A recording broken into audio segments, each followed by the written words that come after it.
पिछले वीडियो में हम संसद की कार्यवाही के बारे में बताए थे। जो लंच के पहले का जितना भी सेशन था उस सारे के बारे में बताए थे। किस तरह से संसद के सदस्य जो होते हैं मंत्री लोग से प्रश्न पूछते हैं उन सब के हम चर्चा किए थे। प्रश्नकाल में भी प्रश्न पूछते थे, शून्यकाल में भी प्रश्न पूछते हैं, उसके बाद तो लंच हो जाता था। उसके बाद हम बताए थे कि चर्चा प्रस्ताव होता है, तो वो चर्चा प्रस्ताव नहीं बता पाए थे और बोले थे कि आज के वीडियो में बताएंगे नेक्स्ट वीडियो में। तो हम आज के वीडियो में हम चर्चा प्रस्ताव के बारे में चर्चा कर लेते हैं। तो ये चर्चा प्रस्ताव 2 से 6 के बीच में होता है, जैसे कि संसदीय प्रस्ताव, इसमें 2 से 6 के बीच में सारा प्रस्ताव लाया जाता है।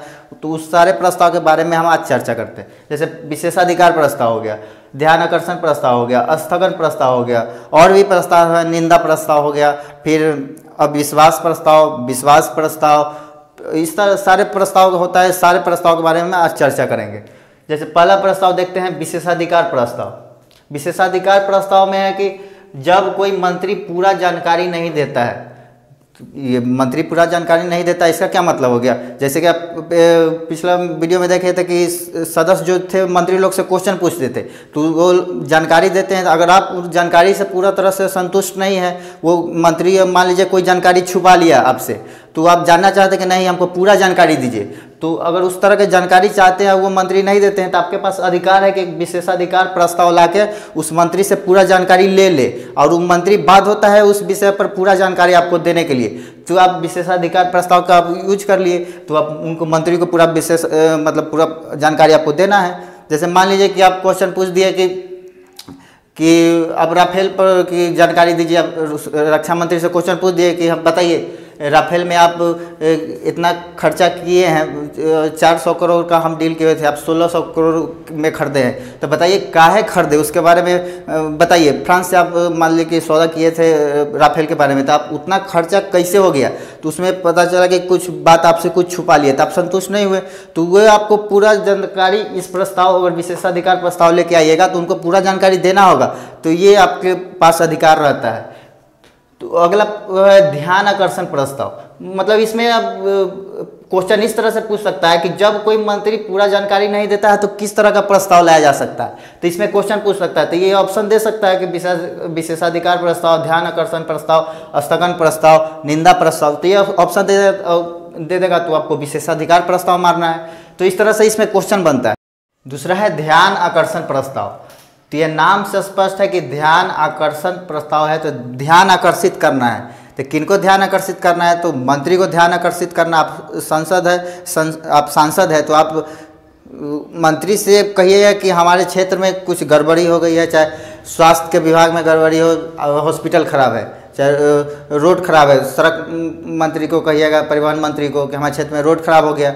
चाहे रेलवे डिपार्टमेंट से आपको कोई ध्यान आकर्षित करवाना है, जैसे हमारे क्षेत्र में पटरी टूट गया है, चाहे दिल्ली जाना है तो दिल्ली के लिए बहुत कम ट्रेन है, चाहे स्टेशन हमारे क्षेत्र में बहुत नहीं है, जहाँ जनसंख्या बहुत है स्टेशन ही नहीं है, तो ये सब बात का आपको ध्यान आकर्षित कराना है। जैसे कि मंत्री है तो पूरा देश का मंत्री हो गया, तो उनको उस क्षेत्र का जानकारी कहाँ से होगा? तो वहाँ के जो सांसद होते हैं वो ध्यान आकर्षित करवाते हैं कि हमारे ये सब चीज़ हमारे क्षेत्र में खराब है, तो आप इस चीज़ पर ध्यान दीजिए और इस सब कुछ चीज़ को सुधारिए। तो यही है ध्यान आकर्षण प्रस्ताव। किसी लोकहित में, मतलब पब्लिक के हित में, लोकहित मतलब होता है कि लोगों के हित में, सार्वजनिक विषय पर, तो रेल ये सब, हॉस्पिटल ये सब सार्वजनिक विषय, उस सार्वजनिक विषय पर संबंधित मंत्री को सूचित करना है। तो सार्वजनिक विषय पर संबंधित मंत्री क्या हो गया? जैसे स्वास्थ्य मंत्री से न कहिएगा कि हमारे क्षेत्र में हॉस्पिटल का व्यवस्था करिए, कि आप रेल मंत्री को कह दीजिए कि हमारे क्षेत्र में हॉस्पिटल का व्यवस्था करिए। तो यही होता है, संबंधित मंत्री को सूचित करना रहता है। यही है गया ध्यान आकर्षण प्रस्ताव।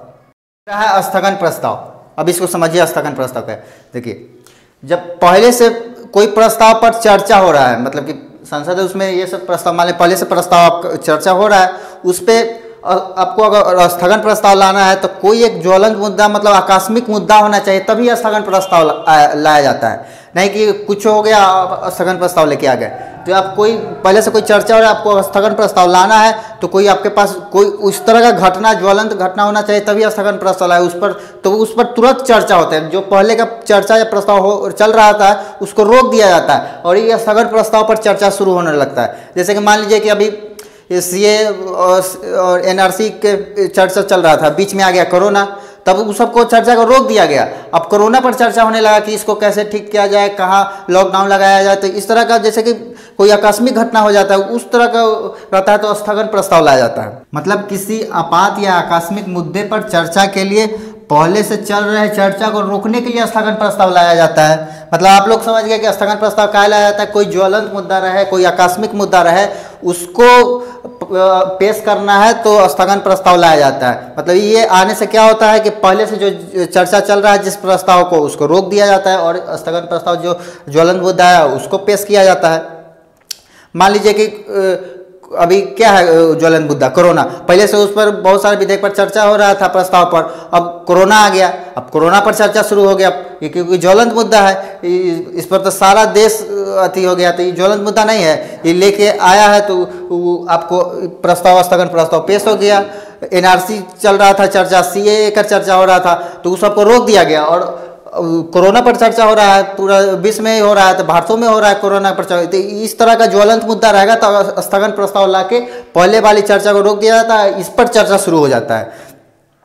तब पता चलेगा कि डेली की डेली स्थगन प्रस्ताव लेके आ रहे हैं, तो नहीं, इसमें होता है कि पहले से 50 सदस्य का सहमति होना चाहिए।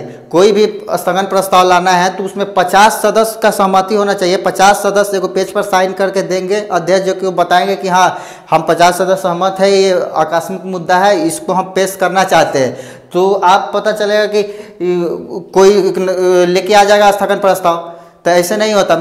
गांव में पता चला कि आम को लूट के ले गया, बोलेगा कि भाई भाई सुन सुन सुन हमारे भैंसिया उखाड़ के ले गया, तो ऐसे बात के लिए स्थगन प्रस्ताव नहीं लेके आइएगा। पता चलेगा कोनो लेके आ जाएगा स्थगन प्रस्ताव, तो ऐसा नहीं होता है। तो आपको उसको 50 आदमी उस पर साइन कर, भैंसिया उखाड़ने के लिए 50 सदस्य का साइन हो जाएगा, नहीं होगा। इसलिए बोला गया कि 50 सदस्य का साइन लेके आइए, तब साइन कर लेगा तो देख लेंगे कि हाँ 50 सदस्य का साइन है तो स्थगन प्रस्ताव पेश किया जाता है और उस पर चर्चा होने लगता है। तो उसका चर्चा कितना घंटे का होगा, 2.5 घंटे का चर्चा होगा। तो ये इस पर क्वेश्चन ही पूछा है कि कौन स्थगन प्रस्ताव पर कितने घंटे का चर्चा होगा, तो 2.5 घंटे का चर्चा होगा। एक बार एसएससी में क्वेश्चन पूछ दिया गया था कि आकस्मिक मुद्दा पर उनको चर्चा करना है तो कौन सा प्रस्ताव लाना है, तो ऑप्शन दे देगा विशेषाधिकार प्रस्ताव, ध्यान आकर्षण प्रस्ताव, एक ऑप्शन था स्थगन प्रस्ताव, तो इसको टिक मारना है। चौथा ऑप्शन दे देगा, कुछ भी दे देगा, निंदा प्रस्ताव, तो आपको आंसर हो जाएगा स्थगन प्रस्ताव। तो एसएससी में एक बार क्वेश्चन ये पूछा हुआ था। एक बार एलडीसी में क्वेश्चन पूछ दिया था कि स्थगन प्रस्ताव में कितने सदस्यों को साइन होना महत्वपूर्ण है उस प्रस्ताव को लाने के लिए, तो कितना होगा, 50 सदस्य का होगा। ऑप्शन दे देगा 100, 150, 25, 50, तो आंसर क्या हो जाएगा 50 सदस्य। तो ये सब इस तरह का क्वेश्चन पूछता है, इस तरह का क्वेश्चन बनता है। तो आप इसका एक बार स्क्रीनशॉट ले लीजिए, अब फिर अगला प्रस्ताव पर हम बात करते हैं। आइए चौथा नंबर क्या है, धन्यवाद प्रस्ताव। धन्यवाद प्रस्ताव में क्या है, देखिए इस ध्यान समझिएगा, इससे बहुत सारा क्वेश्चन पूछता है, ये बहुत इंपॉर्टेंट प्रस्ताव है धन्यवाद प्रस्ताव। इसमें देखिए क्या क्या खेला होता है, ये ध्यान से सुनिएगा, इसमें बहुत खेला होता है। देखिए पहले तो इसमें है राष्ट्रपति का विशेष अभिभाषण, जो कि अनुच्छेद, यहीं से क्वेश्चन पूछेगा राष्ट्रपति का विशेष अभिभाषण कहाँ है, तो अनुच्छेद 87 में है राष्ट्रपति का विशेष अभिभाषण, अनुच्छेद 87 में। यहाँ से क्वेश्चन पूछ देता है कि राष्ट्रपति का विशेष अभिभाषण कहाँ है, तो अनुच्छेद 87। तो देखिए अनुच्छेद 87 में राष्ट्रपति का अभिभाषण है, वो क्या होता है अभिभाषण, तो पहले अभिभाषण समझिए। अभिभाषण राष्ट्रपति के लिए ही यूज होता है, और लोग जो देते हैं उनको भाषण कहा जाता है। राष्ट्र अभिभाषण एक तरह से समझिए कि रिस्पेक्टेड वर्ड है, जो कि राष्ट्रपति के लिए यूज किया जाता है, जो कि संसद में देते हैं राष्ट्रपति जो भाषण देते हैं, वो अभिभाषण बोला जाता है। ये ना कि समझिए कि दूसरा कुछ अभिभाषण वर्ड आ गया। विशेष अभिभाषण जो होता है राष्ट्रपति का, अनुच्छेद कहाँ है 87 में, तो 87 नंबर अनुच्छेद में देखिए देते हैं बजट सत्र और नई लोकसभा। अब देखिए बजट सत्र क्या होता है, इसको समझिए बढ़िया से। पहले संसद है, संसद है उसमें 3 गो सत्र होता है, 3 गो सत्र होता है। पहला होता है बजट सत्र, उसके बाद लाया जाता है मानसून सत्र, उसके बाद लास्ट में नवंबर दिसंबर में आता है शीतकालीन सत्र। 3 गो सत्र होता है, पहला बजट सत्र, उसके बाद मानसून सत्र, उसके बाद शीतकालीन सत्र। बजट सत्र लाया जाता है फरवरी महीना में, जनरली अंतिम सप्ताह, फरवरी के महीना का होता है वो अंतिम सप्ताह में लाता है, उसी को बजट सत्र। बजट सत्र इसलिए इसको कहा जाता है कि ये साल भर का इसमें बजट तैयार होता है। रेल मंत्री रेल बजट पेश किए, वित्त मंत्री बजट पेश किए, ये सब बजट पेश होता है कि आज इस साल क्या करना है, एक साल के लिए बजट तैयार होता है, उस सब पर चर्चा होता है, इसलिए बजट सत्र होता है। इसको संबोधित करते हैं राष्ट्रपति। राष्ट्रपति को संबोधित करते हैं, मतलब इनको लिख के देता है मंत्रिमंडल। जितना मंत्रिमंडल है ना वही लिख के देता है, वही राष्ट्रपति अपने मन से कुछ नहीं बोलते। राष्ट्रपति एक नाम मात्र के कार्यपालिका है, वो जो रहता है लोकसभा प्रधानमंत्री वही सबके रहता है। आपको जो अभिभाषण है वो तैयार करता है मंत्रिमंडल लिख के देगा तो वही बोलेंगे। एक होता है नई लोकसभा, जब नया लोकसभा का गठन किया जाएगा। मान लीजिए कि इस बार 2019 में चुनाव हुआ था तो नया लोकसभा का गठन हुआ था, तो नरेंद्र मोदी का सरकार बना था, तो इनको संबोधित किए थे। पहला जब भाषण दिए थे, बैठक हुआ था तो उसमें राष्ट्रपति का अभिभाषण हुआ था। राष्ट्रपति के अभिभाषण से उनका सत्र का शुरुआत होता है। अब इन मत समझिए कि नरेंद्र मोदी को 2014 से में था तो 2014 में भाषण दिए थे, इनकी कोई जरूरी भाषण दे, सरकार थोड़े बदला है, नहीं। पहला जब लोकसभा का गठन किया जाएगा तो राष्ट्रपति के अभिभाषण से ही शुरू होता है। और पहला लोकसभा के गठन के समय उसके बाद हर एक साल बजट सत्र आता है। और ये लोकसभा का गठन तो जनरली 5 साल पर होता है, एक बार 5 साल पर लोकसभा का गठन होता है। तब ये क्वेश्चन पूछा हुआ है कि राष्ट्रपति अभिभाषण कब देते हैं, तो बजट सत्र में देते हैं, लोकसभा को देते हैं। ऑप्शन सी दे देगा दोनों, दे देगा इनमें से कोई नहीं तो ऑप्शन सी मानना पड़ेगा दोनों को। तो देखिए राष्ट्रपति का अभिभाषण कौन तैयार किया, तो मंत्रिमंडल तैयार किया। मंत्रिमंडल तैयार किया, अगर मान लीजिए कि राष्ट्रपति का अभिभाषण सुन के सब खुश हो गया सारा संसद, तब उनके अभिभाषण का तारीफ करने का मतलब क्या, मंत्रिमंडल का तारीफ किया, वही तो लिख के दिया, तो मंत्रिमंडल का तारीफ। और राष्ट्रपति के जो अभिभाषण है उसको मान लीजिए कि सब नेगलेक्ट कर दिएगा, अच्छा नहीं था, ये नहीं था, तो मतलब मंत्रिमंडल को आप लात मार रहे हैं, मंत्रिमंडल के बात को आप इनकार कर रहे हैं। तो देखिए जो भाषण जो होता है वो एक प्रस्ताव के रूप में पेश किया जाता है लोकसभा में। तो ये प्रस्ताव के रूप में पेश किया जाएगा। ये अभिभाषण जब प्रस्ताव बनता है तो वो धन्यवाद प्रस्ताव कहलाता है।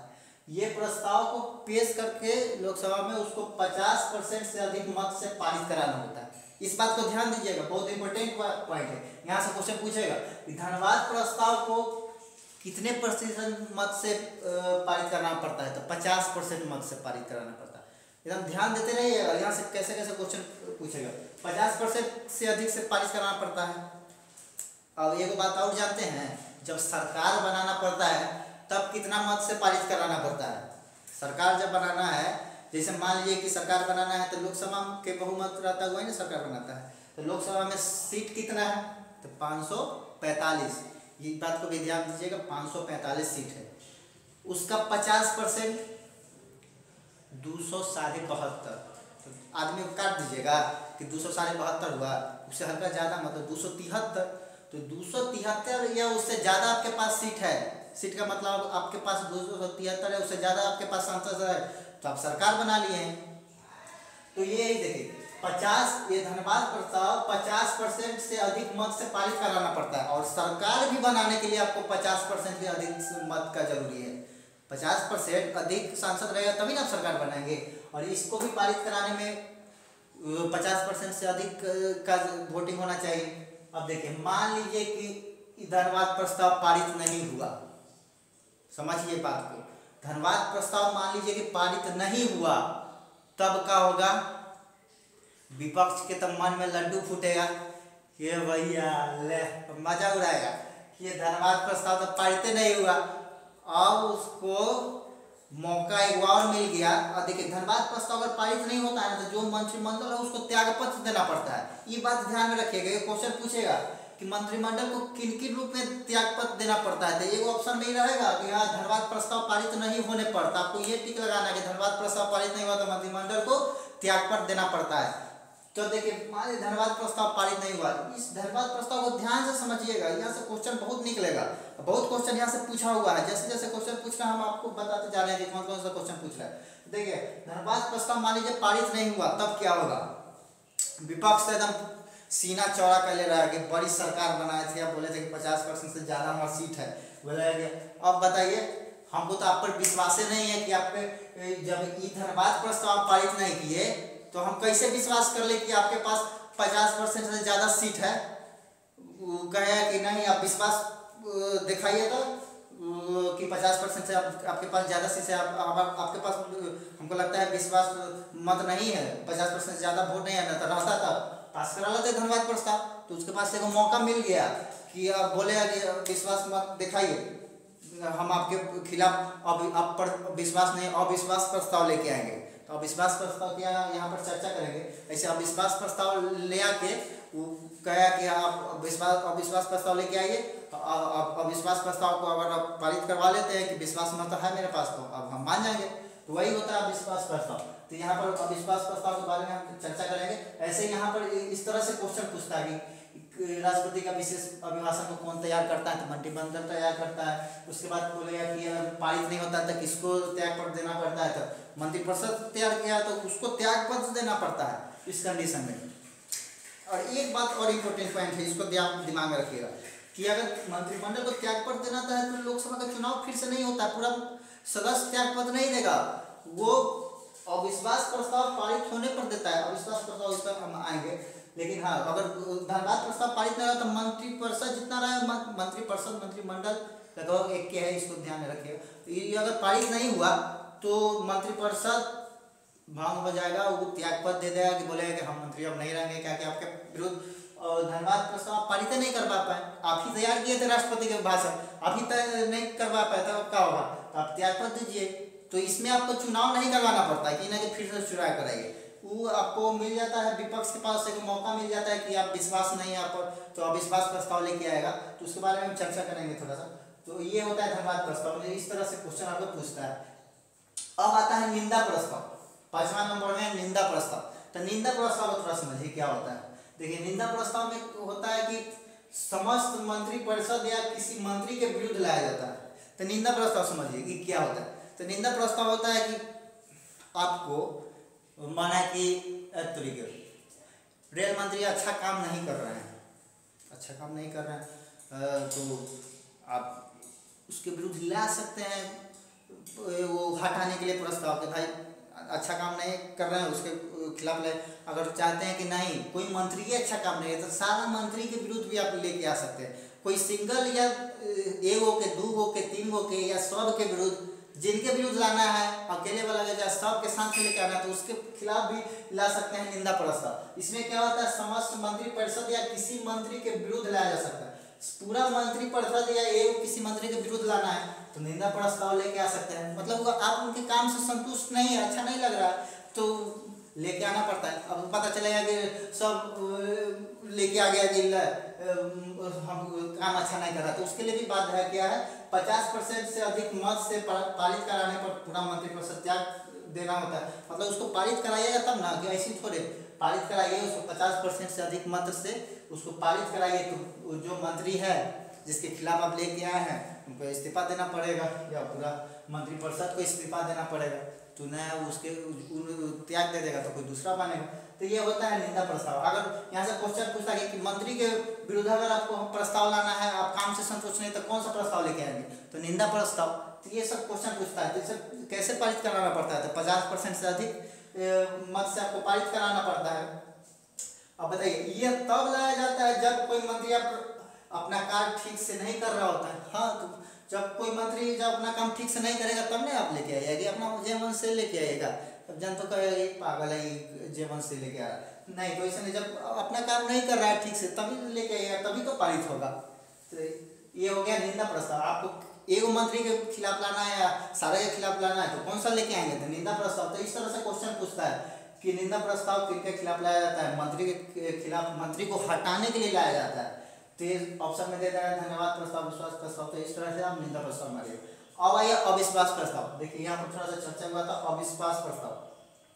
ये लोकसभा में विपक्ष लाती है।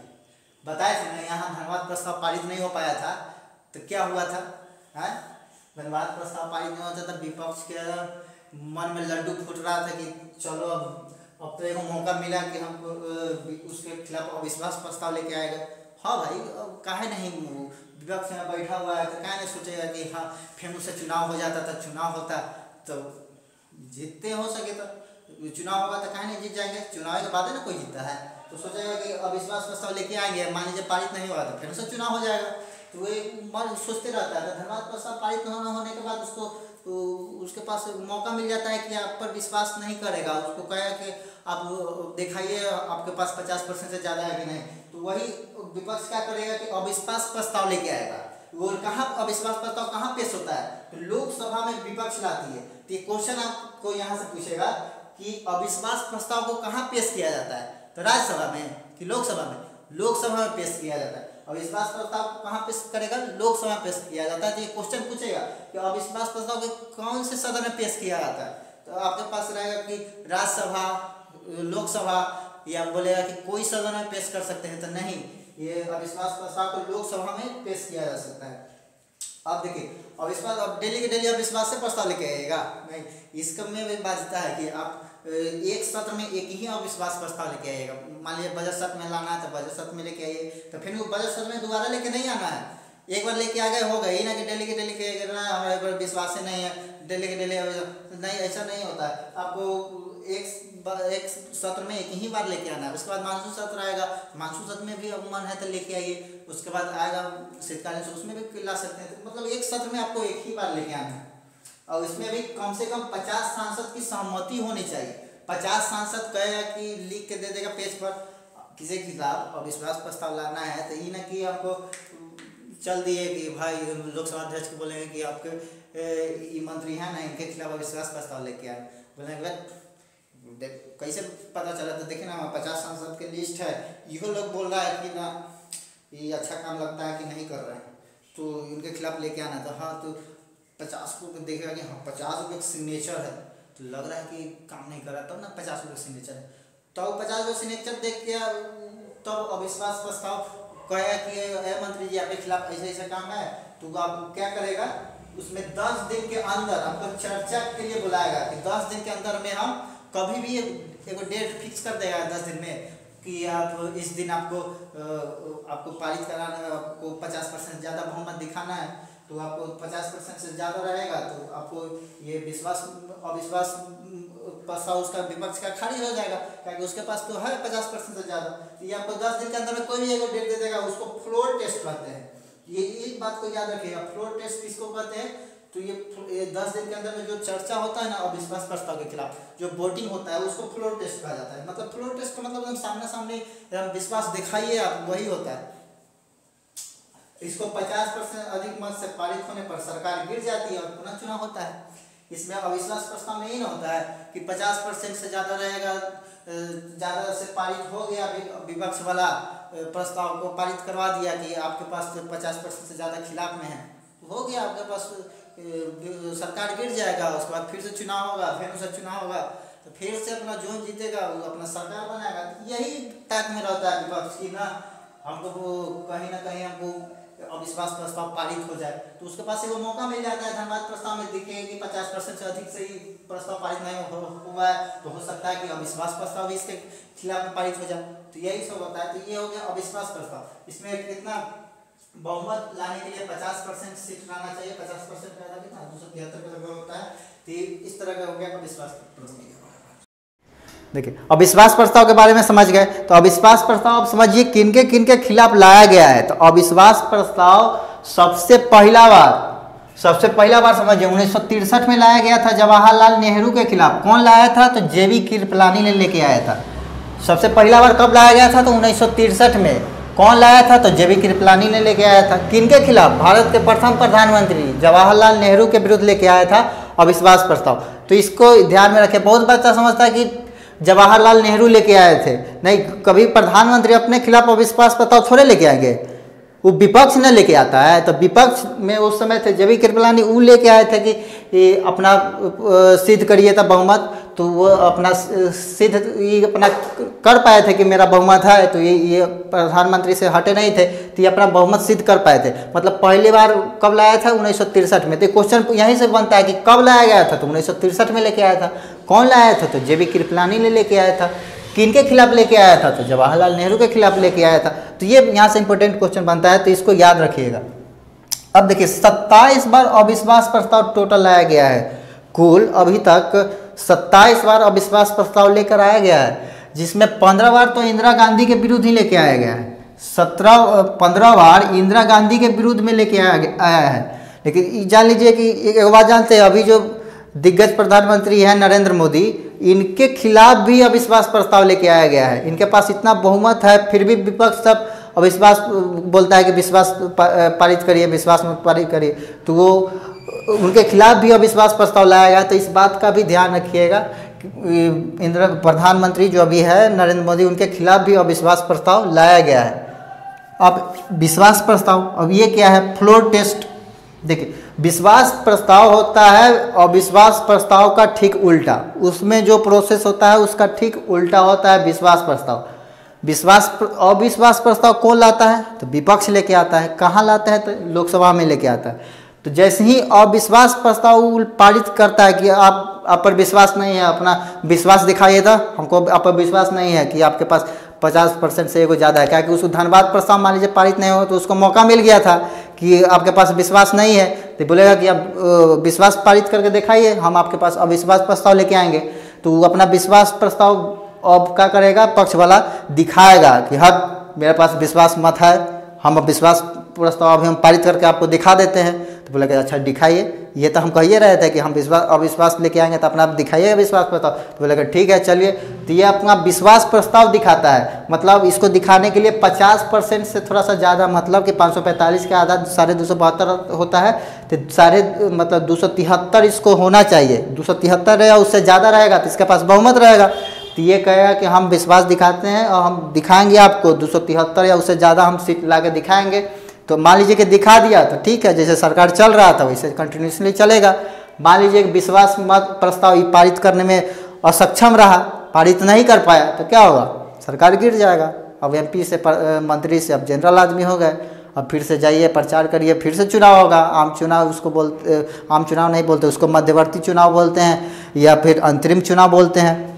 तो ये सब अविश्वास प्रस्ताव पारित नहीं हो पाता है तो इसको करता है, इसको फ्लोर टेस्ट बोला जाता है। मतलब सामने आपका टेस्ट लिया जाता है फ्लोर, इसलिए इसको फ्लोर टेस्ट बोला जाता है। ये देखिए, लोकसभा में पक्ष द्वारा लाया जाता है, अविश्वास प्रस्ताव लोकसभा में विपक्ष द्वारा लाया जाता है। और ये विश्वास प्रस्ताव क्या होता है, फ्लोर टेस्ट, ये लोकसभा में पक्ष के द्वारा लाया जाता है। तो यहाँ से आपका क्वेश्चन पूछेगा कि बताइए विश्वास प्रस्ताव किनके द्वारा लाया जाता है, तो विश्वास प्रस्ताव पक्ष के द्वारा लाया जाता है।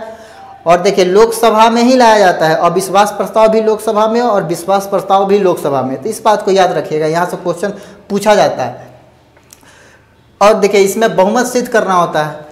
विश्वास प्रस्ताव पारित करने के लिए आपको क्या करना पड़ता है, बहुमत सिद्ध करना होता है। तो ये आपको बहुमत अगर सिद्ध नहीं कर पाइएगा तो सरकार गिर जाएगा। तो आपको बहुमत सिद्ध कर लीजिएगा तो आपका सरकार बचा रहेगा, आपका सरकार कंटिन्यूसली चलेगा।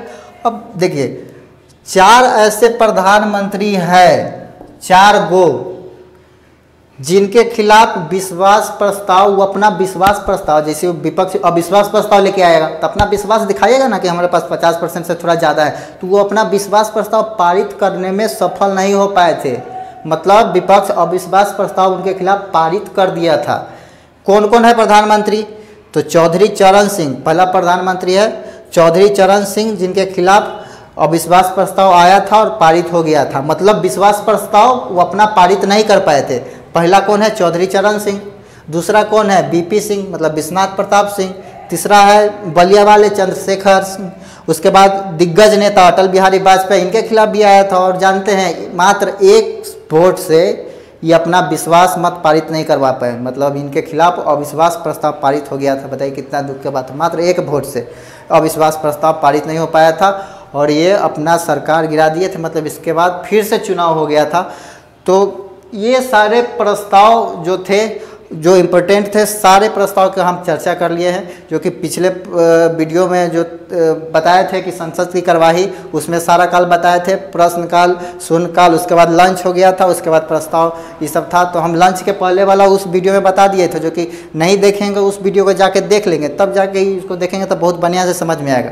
तो इस तरह से संसद की कार्यवाही चलती है और इस तरह से आपका प्रस्ताव पारित होता है, प्रश्नकाल, शून्यकाल, लंच, उसके बाद ये सब प्रस्ताव होता है। तो बताइएगा कि ये वीडियो आपको कैसा लगा, आप ज़रूर कमेंट करके बताइएगा, क्योंकि हमको आपके कमेंट का बहुत इंतज़ार रहता है कि आपका कमेंट हम पढ़ते हैं कि आपका कमेंट कैसा आया। उस तरह से हम नेक्स्ट वीडियो बनाने में मोटिवेट होते हैं। तो चलिए, आपको वीडियो अच्छा लगा तो लाइक कर दीजिएगा और चैनल को सब्सक्राइब कर दीजिए। फिर मिलते हैं अगले वीडियो में।